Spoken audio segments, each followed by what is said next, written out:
Christmas का समय आ चुका है।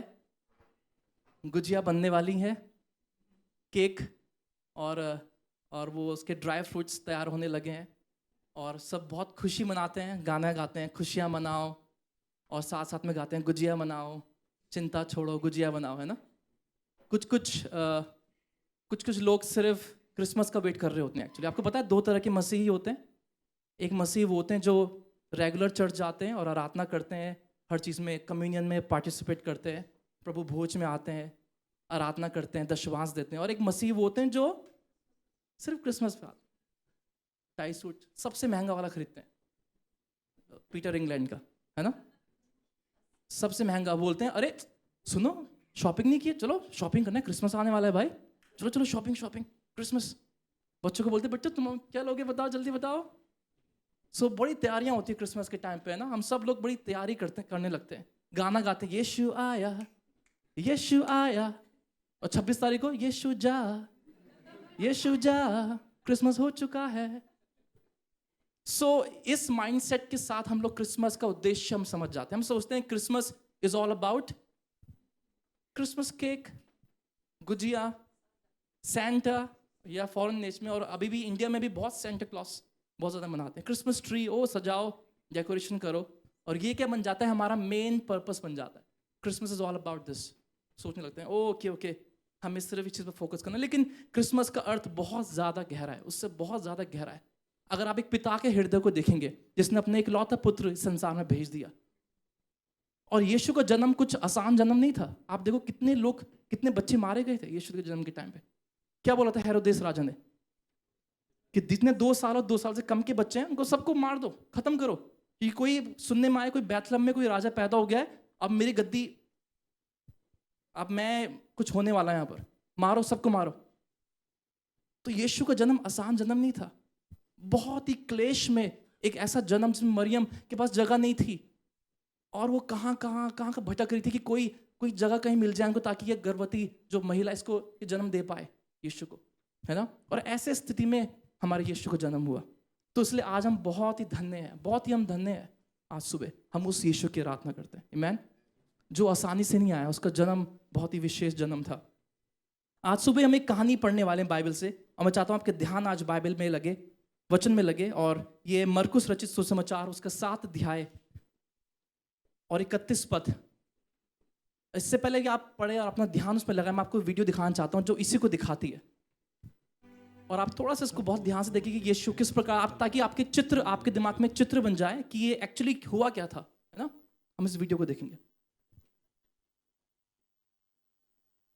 मैं विश्वास करता हूँ कि एक क्लियर एक पिक्चर आपको मिली अभी कि आज कि यीशु मसीह दिकापुलिस एक जगह में है। दिका यूनानी भाषा में 10 को संबोधित करता है, और पुलिस का मतलब होता है शहर। दिकापुलिस जो एक राज्य है उसमें 10 शहर हैं। और अगर आप इस कहानी को जानते हैं, जब यीशु दिकापुलिस में, हम मरकुस 5 अध्याय में भी पढ़ते हैं, जब यीशु मसीह जब दिकापुलिस जाता है तो वहां पर एक दुष्ट आत्मा से ग्रसित एक व्यक्ति यीशु के पास आता है और बोलता है तुम मेरे पास से चले जा। और वो इस बात को भी वहां पर बताता है कि तू क्या है, तो परमेश्वर का पुत्र है। और हम उसी दिकापुलिस में यीशु 5 अध्याय में वहां चंगा उसको दुष्ट आत्मा निकालता है, और हम 7 अध्याय में फिर यीशु मसीह उसी राज्य में आ रहा है, और क्या बोल रहा है यहाँ पर, वो इस अंधे इंसान से मिलता है। और ये बड़ा एक इंटरेस्टिंग है कि जब हम इस पद्यांश को पढ़ते हैं, बहुत कम जगह पे यीशु मसीह ने ऐसा बोला है कि तू जाके इसके बारे में दूसरों को बताना। लेकिन जब हम इस अध्याय को पढ़ते हैं, यहाँ पर कई अध्यायों की तरह यहाँ पर भी यीशु मसीह बोल रहा है किसी को मत बोलना, नहीं नहीं किस मत बोलना, चुप रहना, मत बताना किसी को। और वचन में लिखा है एंड में, हम उसको बाद में भी आएंगे, कि जितना वो उनको चिताता था इस बारे में, वो उतना जाके लोगों को प्रचार करते थे, उतना ज्यादा यीशु मसीह के बारे में बताते थे। अब यहाँ एक अंधा व्यक्ति है, एक बहरा व्यक्ति है जो बोल भी नहीं सकता है, उसके पास यीशु मसीह आके उसको चंगा कर रहा है। ये कहानी आज हम इस बारे में पढ़ रहे हैं, है ना। अब यहां पर उस इंसान को लाया कौन है? क्या वो खुद आया है? क्या वो यीशु मसीह के बारे में सुन पाया? नहीं, वो बहरा था, वो कैसे सुनता यीशु मसीह के बारे में। लेकिन उसके दोस्त लोग या उसके जो परिवार के लोग थे, वो उसको यीशु मसीह के पास लाके बोल रहे हैं कि यीशु, और वो यीशु से विनती कर रहे हैं कि यीशु तू उसको चंगा कर दे। अब ये बहुत इंटरेस्टिंग है, यहाँ पर मैं कुछ कुछ शब्दों में आपका ध्यान आज ले जाना चाहता हूँ। बहुत ध्यान से पढ़े, मैं फिर एक बार पढ़ूंगा। जब गलील की झील पर पहुंचा तो लोगों ने एक बहरे को, जो हकला भी था, अब दो प्रॉब्लम है उसकी यहाँ पर, एक तो वो बहरा है, वो सुन नहीं सकता, और वो हकला भी है, ही स्लो इन स्पीच, वो बोल नहीं पाता है। उसके पास लाकर उससे विनती की कि अपने हाथ उस पर रखे, तब वो उसको भीड़ से अलग ले गया। पहली चीज, अब बहुत ध्यान से पढ़े पैसेज को, भीड़ से अलग ले गया और अपनी उंगलियां उसके कानों में डाली और थूक कर उसकी जीभ को छुआ और स्वर्ग की ओर देखकर आह भरी और क्या बोला, और उससे कहा इफ्ता, इफ्ता। ये एक अरामी शब्द है, अरामाइक इंग्लिश में बोलते हैं, अरामी शब्द है, उसका मतलब होता है खुल जा, लिखा है वहां पे, अर्थात खुल जा। उसके कान खुल गए और उसकी जीभ की गांठ भी खुल गई और वह साफ साफ बोलने लगा। तब उसने उन्हें चिताया कि किसी से ना कहना, परंतु जितना उसने उन्हें चिताया उतना ही वे और प्रचार करने लगे। वो बहुत ही आश्चर्य से होकर कहने लगे, उसने जो कुछ किया सब अच्छा किया।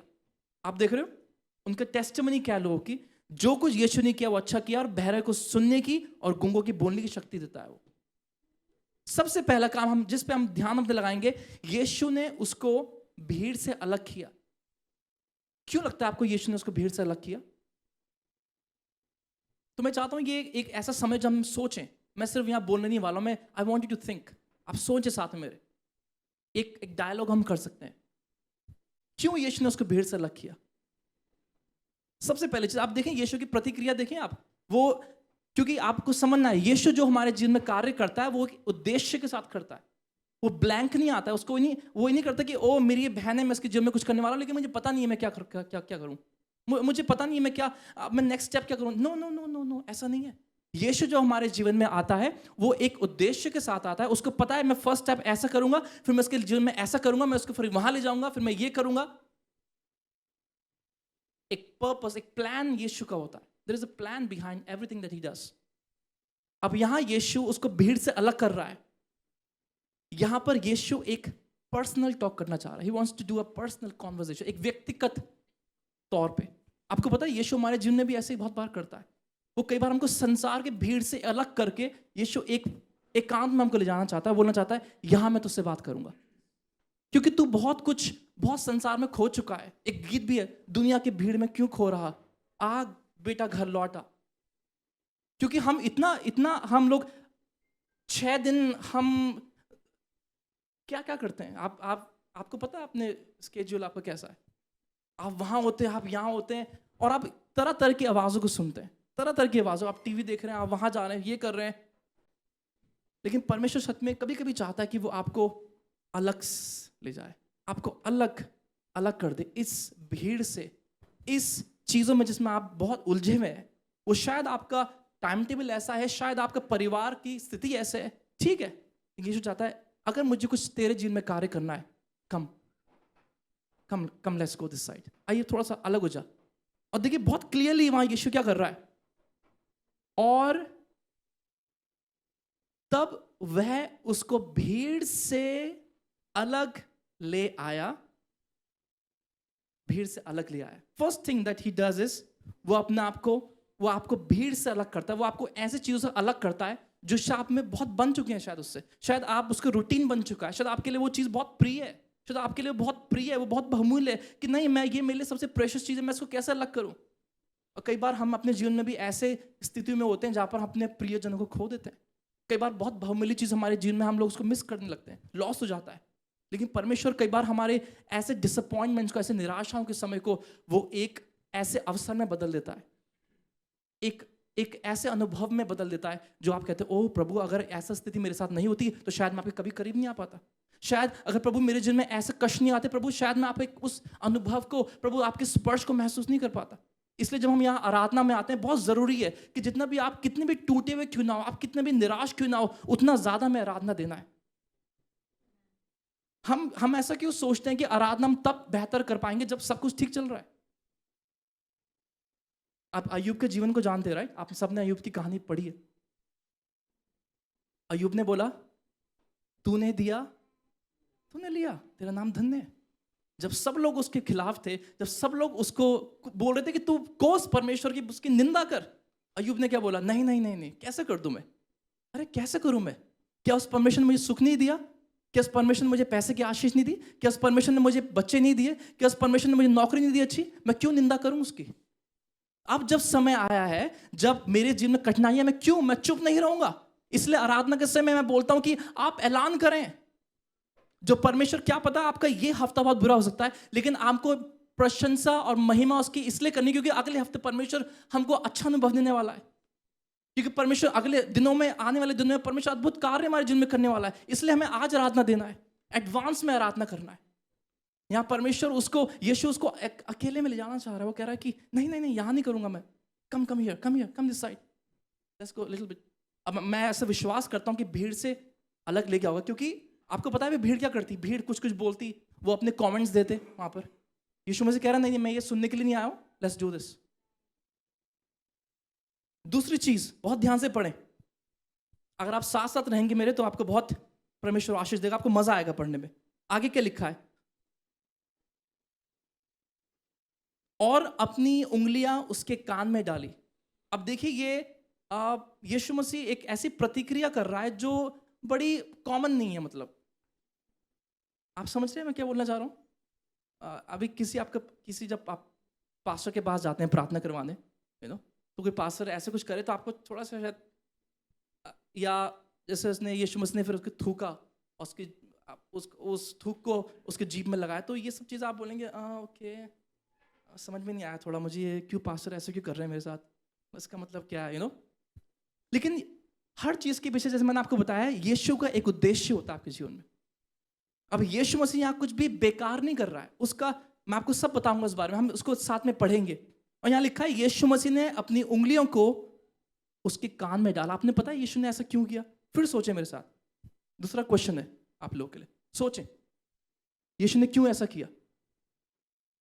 अपनी उंगलियों को उसके कान में क्यों डाला? क्यों डाला? सोचा आपने? मैंने ये बहुत सोचा, क्योंकि वो बहरा था। अगर यीशु को, उसको वो संबोधित करना है, उसका पार्ट ऑफ द बॉडी दिखाना है कि, तो यीशु जब उसको छू रहा है, बोल रहा है मैं तेरे इस हिस्से को छूने वाला हूं। अगर यीशु उसको बोलता कि सुन मैं तुझसे ये बोलना, इट डजंट मेक सेंस। यीशु एक बहरे से कैसे बोल सकता है? आप समझ रहे हो? इसलिए यीशु उसके उस हिस्से को छू के, जिसमें कठिनाई से वो सुन नहीं पाता, यीशु काम को छू के बोल रहा है यही, हाँ मैं यही छूंगा। आपने कभी ऐसा स्पर्श किया अपने जीवन में जब परमेश्वर ने आपके उस हिस्से को छुआ है? अगर नहीं हुआ तो आप मांगे परमेश्वर से, बोले परमेश्वर मेरे इस हिस्से में प्रॉब्लम है, मेरे जीवन के इस हिस्से में प्रॉब्लम है, यीशु आज आपके स्पर्श को मैं मांगता हूँ। परमेश्वर मैं चाहता हूँ आप मेरे, आप शायद बोल नहीं पाएंगे इस गूंगे की तरह, शायद आप अपने आप को कन्फेस नहीं कर पा रहे हैं कि परमेश्वर हाँ ये दिक्कत है, लेकिन यीशु से बोले यीशु तो छू ले बस। मैं शायद नहीं बोल पा रहा हूँ, मुझे शब्द नहीं मिल रहे हैं, शायद मैं इस बात को मैं समझ नहीं पा रहा हूँ कि मेरे जीवन में क्या चल रहा है यीशु, लेकिन मैं विश्वास करता हूँ कि आप जानते हैं। क्या आप ऐसे प्रार्थना कर सकते हैं आज? आपको हमेशा बोलने की जरूरत नहीं है यीशु से। कई बार हम यीशु को एड्रेस बताते हैं प्रार्थना में कि यीशु उस गली नंबर 2 में उस बब्बू हलवाई के पीछे वो यीशु, आप जानते हो घर है वहां पर एक बहन है बड़ी बीमार है, आप यीशु को बता रहे हैं। हाँ ठीक है, डिटेलिंग अच्छी लगती है प्रार्थना में, लेकिन वो यीशु सर्वज्ञानी परमेश्वर है, वो सब कुछ जानता है। वो आपके आने जाने को, आपके बैठने को, आपके लेटने को, वो सब कुछ जानता है। आपको सिर्फ यीशु से कई बार ऐसे बोलना चाहिए, यीशु तू मेरे जीवन के इस हिस्से को जानता है, मेरे पास शब्द नहीं है बोलने के लिए यीशु, लेकिन मैं विश्वास करता हूं तू छू सकता है मुझे आज। और यीशु पता क्या करेगा फिर? यीशु आपके उस जीवन के उस हिस्से को छुएगा जिसमें कमजोरी है।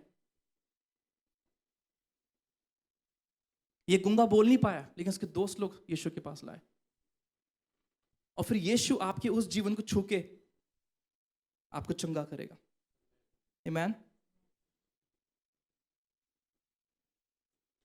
मुझे बहुत आशीष मिली इस पद्यांश से, क्योंकि ये ऐसा है कि हम कई बार इग्नोर कर देते हैं उसको, हम कई बार इतना पढ़ नहीं पाते, लेकिन अगर आप वचन की गहराई को समझेंगे, आप समझेंगे ओह वाह, ये तो बहुत गहरा है।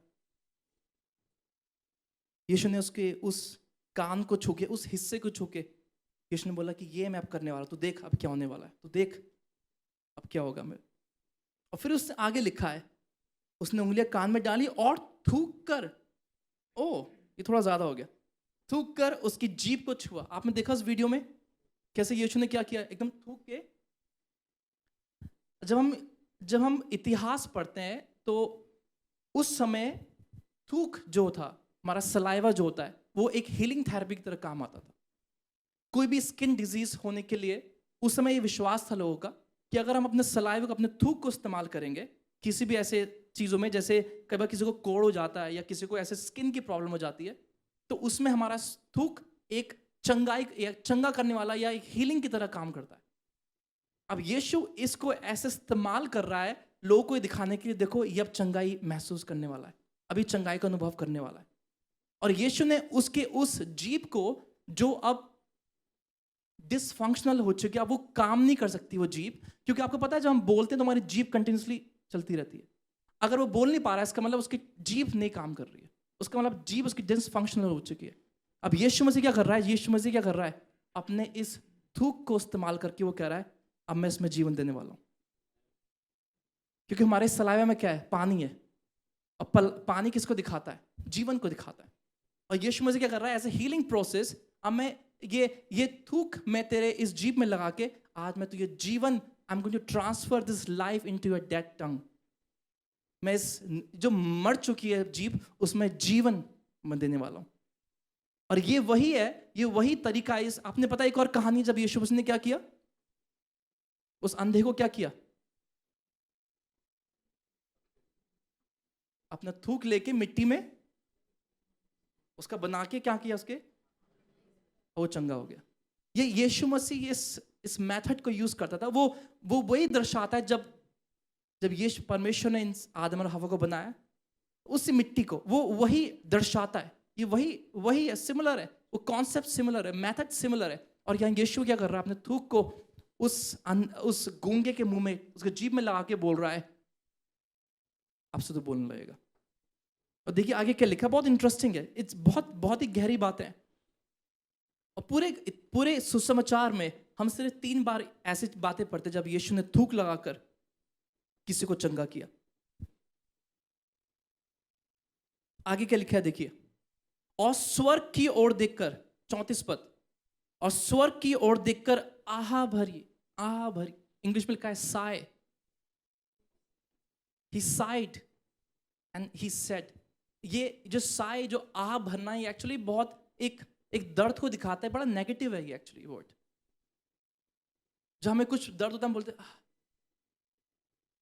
यहाँ आपने देखा, ये वो वीडियो में बहुत अच्छा दिखाया एक्चुअली, यीशु मसीह को ऐसे हुआ, ये क्या हो रहा है, ये मानव जाति के साथ क्या हो रहा है, ये कैसा गूंगापन है, ये कैसा अंधापन है, ये क्यों बोल नहीं पा रहा है। आप देखिए पाप के कारण आज क्या क्या हो चुका है। जब यीशु मसीह हमारी चिंताओं को देखता है वो भी आह भरता है, मेरी बहन इसे ये किस चीज से होके गुजर रही है, मेरे भाई कितने दर्द में है।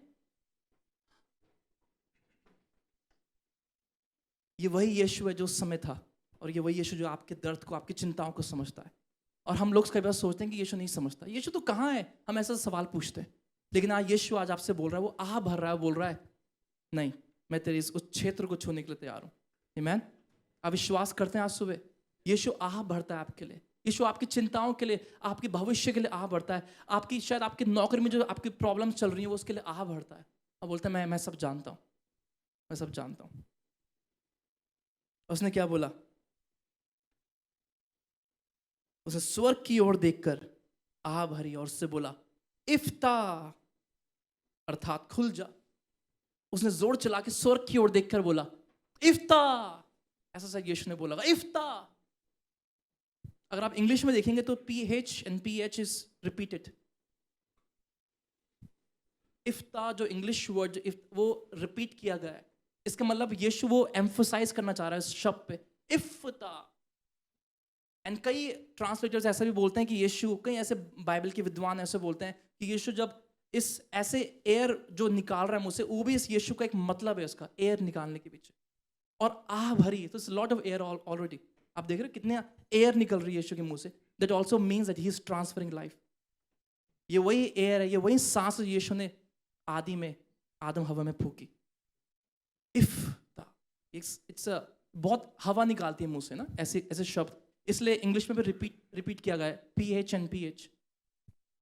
इफ्ता। और यीशु बोल रहा है मैं इस समय तेरे अंदर वो लाइफ ट्रांसफर कर रहा हूँ, I am transferring that life into you. जब मैं ऐसा बोल रहा हूँ, मैं बोल रहा हूँ खुल जा, ओपन अप। क्या वो चीजें आपके जीवन में जो बंधी हुई हैं? क्या आप सोच सकते हैं इस समय? आज यीशु आज आपके जीवन में बोलना चाह रहा है, इफ्ता, खुल जा।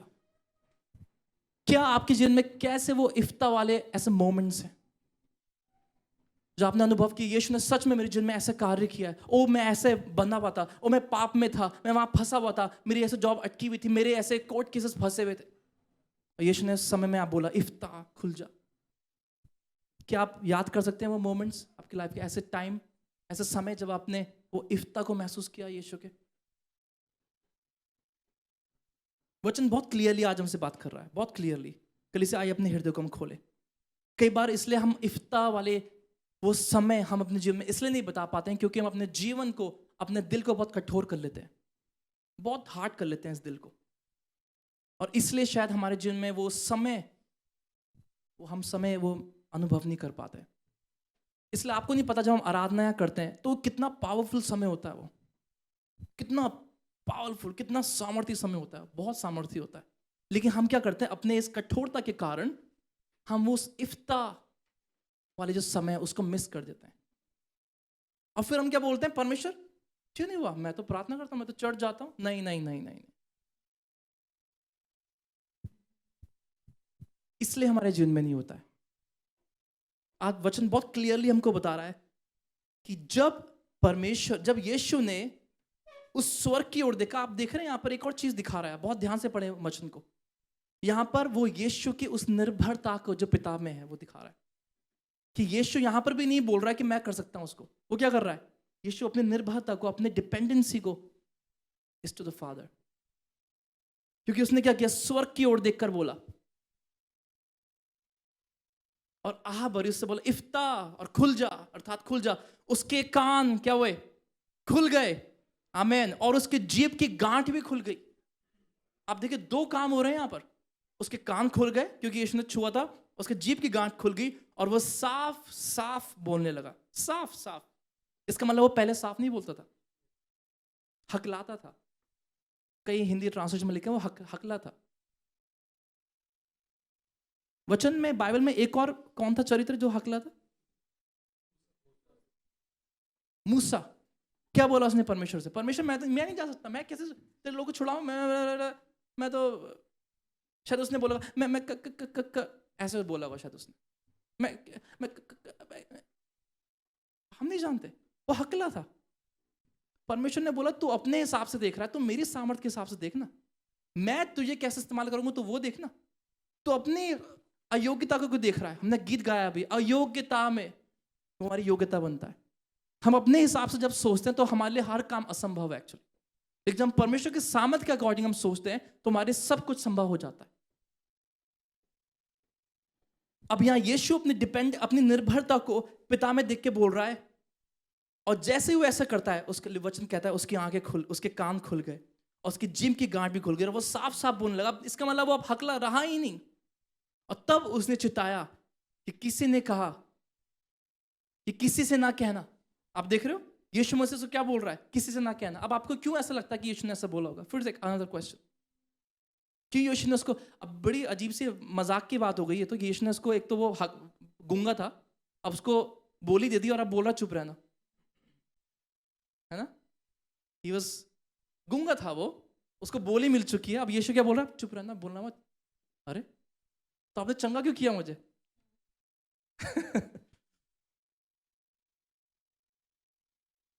क्यों ऐसा किया पर यीशु ने? उसने वचन में लिखा है यहां पर,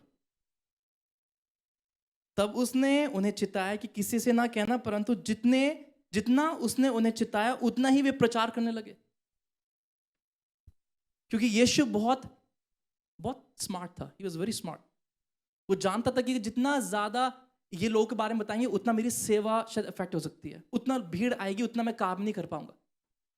क्योंकि यीशु मसीह का जब प्राइमरी जो उसका जो प्राथमिक सेवा थी वो प्रचार करना था, चंगाई करना, ये करना, वो it was like a follow up.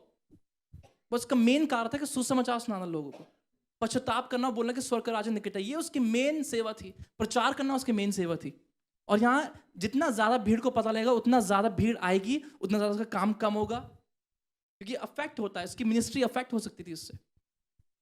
लेकिन इसी पुलिस में यीशु ने 5 अध्याय में बोला कि तू जाके सबको बताना। और शायद ये इंसान वही वचन सुन के आया होगा, जब हम 7 अध्याय में पढ़ते हैं, शायद ये वही होगा जब उस दुष्ट आत्मा ग्रसित इंसान ने जब जाके पुलिस में प्रचार किया कि देखो यीशु ने कितने बड़े बड़े काम मेरे लिए किए, तो शायद इसने भी किसने उसको बताया होगा साइन लैंग्वेज में। वो 5 अध्याय में हुआ, अब 7 अध्याय में ये यीशु के पास आ रहा है। आप देख रहे हैं, ये वही दोस्त जिन लोगों ने शायद यीशु के बारे में सुना होगा, वो इसको यीशु के पास ला रहे हैं 7 अध्याय में। अब बोल रहे हैं कि तू यीशु प्लीज, विनती की यीशु से। एक अद्भुत काम है।